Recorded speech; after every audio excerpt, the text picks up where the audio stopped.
윤태곤의 뉴스 사이다. 네, 저희 시사자키 정관용입니다. 유튜브 검색창에 딱 시사자키를 치시면 생방송으로 함께 하실 수 있고 또 동영상으로도 보실 수가 있겠습니다. 뉴스 사이다 매주 금요일은 스페셜하게 꾸며드리고 있죠. 윤태곤 실장 어서 오십시오. 네, 안녕하세요. 오늘 스페셜하게 볼 주제는 뭡니까? 대통령 지지율 이야기 좀 해볼까 싶어요. 요즘 뚝뚝 좀 떨어지죠? 그렇죠. 예. 갤럽이 이제 20일 공개한 정례 여론조사를 봐도 문 대통령 긍정평가가 67%, 부정평가 25%입니다. 긍정 많이 높죠. 근데 지난주보다 2%포인트 하락했고 부정평가는 4%포인트 올랐어요. 예. 6월 둘째 주 79%에서 5주째 계속 하락이에요. 5주째? 예, 다른 여론조사 기관도 정도 차이는 있지만 비슷합니다. 네. 계속 하락세다 이 말이죠. 지방선거 압승 6월 둘째 주 6월 13일 선거였지 않습니까? 그렇죠. 그때 꼭지점이었다. 그리고 라고 볼 수 있는 거죠. 조금씩 쭉 내려오고 네. 있다. 어떻게 봐야 됩니까? 일단 예견됐던 일이에요. 79% 이것은 뭐 대통령 지지율이 높으면 높을수록 좋다고 볼 수도 있지만 어떻게 보면 좀 비정상적이거든요. 민주국가에서는 그때 너무 높았고 지금 상당히 떨어졌지만 67% 역대 다른 대통령 2년 차에 비하면 여전히 높은 겁니다. 여전히 높죠. 그리고 이른바 이제 민주국가, 정상적인 민주국가의 지도자들의 지지도에 비교해봐도 많이 높은 거예요.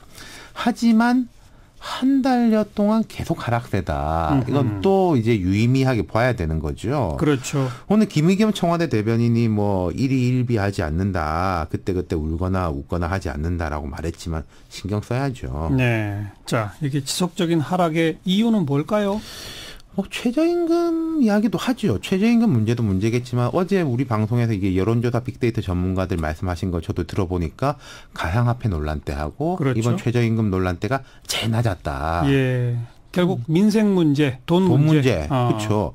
그게 큰데 오늘 우리는 좀 더 구조적 상황을 한번 짚어볼까 싶습니다. 뭐요? 성공의 역설이라는 게 있어요. 성공의 역설? 네. 문재인 정부 촛불 국면에서 이제 이어진 정부지 않습니까? 그 예. 당시 국민들 최고 관심사는 박근혜 전 대통령을 포함한 전 정부의 문제점에 대해서 뭐가 문제인지를 드러내고 또 처벌하기를 원했지 않습니까? 적폐청산이잖아요. 그렇죠. 예. 저는 뭐 약간 괴를 달리 보긴 하는데 적폐청산이 가장 큰 부분이었죠. 그렇죠. 사실 그 문제는 진보나 보수의 문제가 아니었어요. 거칠게 그렇죠. 말하면은 국민 80%가 원했던 거지 않습니까? 그리고 그 적폐청산은 이제 두 전직 대통령 감옥에 있고 어느 그렇죠. 정도 해결이 된 거다? 그럼요. 그러니까 이제 뭐 구체적인 문제들 이번 기무사 논란까지 이렇게 있지만은 박근혜 전 대통령 여전히 재판받고 있지만 심판은 정치적 심판 사실상 끝난 거죠. 그러네요. 역사의 심판은 남아 있겠지만은 예. 이명박 전 대통령도 비슷한 상황이고 납득할 만한 수준으로 잘 됐다는 겁니다. 그래서요.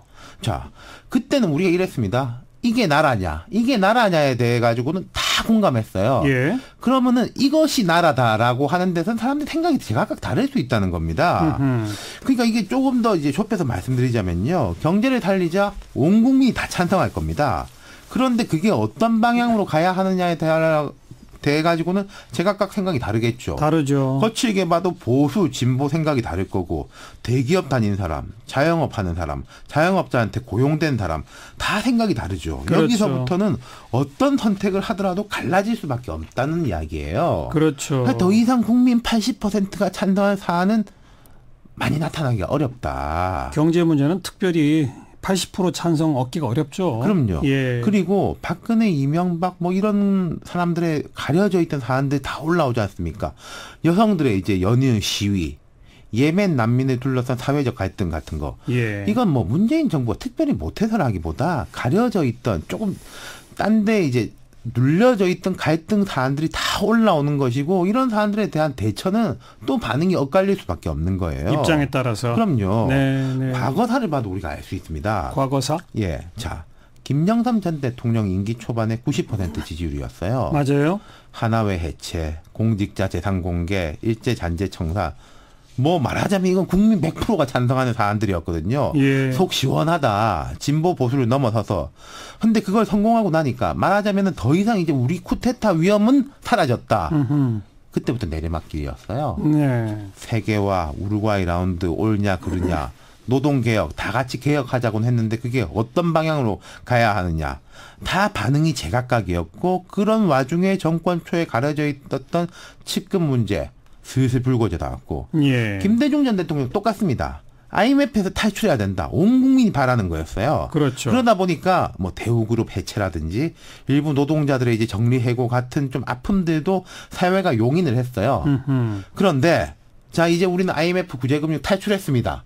그 선언하는 순간부터 내리막길이었거든요. 그러네요. DJP 연합 보수하고 진보가 뭉쳐져 있던 게 잡음이 나면서 깨지고 또 측근 문제, 친인척 문제 불거지고 예. 이게 이제 성공의 역설이었다는 거죠. 그래서 성공의 역설. 네. 국민 다수가 원하는 거를 일단 성공해 내면 그때부터 지지도가 떨어지더라. 그러니까 외국에도 처칠 수상 같은 경우에 2차 세계대전 딱 이길 것 같으니까 그때 정권이 교체됐거든요. 노동당으로 전쟁이 완전히 끝나기 전에. 네. 그럼 세계적으로 유사합니다. 이런 사례들은. 그럼 어떻게 해야 되는 겁니까? 이게 그러니까요. 그렇다면은 뭐 80%가 찬성할 만한 건 이제 억지로 끌어낸다. 지금 이제 기무 사건에 대해 가지고 야당은 약간 그런 식의 주장들을 하고 있지 않습니까? 근데 이제 그건 대안이 되기 어려울 거예요. 그렇죠. 물론 적폐는 적폐대로 청산을 해야 되는 건데 예. 뭔가 이제 돌려막기 비슷하게 될 수는 없다는 거죠. 안 그리고 되죠. 이제부터는 그럴 수밖에 없는 거예요. 칵테일 요법입니다. 어떤 영역은 좀 보수적으로, 어떤 영역은 좀 진보적으로 갈 수밖에 없어요. 그렇죠. 그런데 이제 문제는 통합력을 높여나가는 거. 찬반은 있을 수 있겠지만은 어떤 사안에 대해서 찬성과 반대가 상대를 절멸시키는 수준까지 그렇게 가지는 않는 쪽으로 그렇죠. 가야 하는 거. 그래서 조금 국정 목표나 국가의 비전을 좀 더 구체적으로 제시할 필요가 있다고 생각합니다. 예. 이제는 국정 목표, 국가의 비전을 세세하게 국민 앞에 내놔라. 그렇죠. 네, 수고하셨어요. 감사합니다.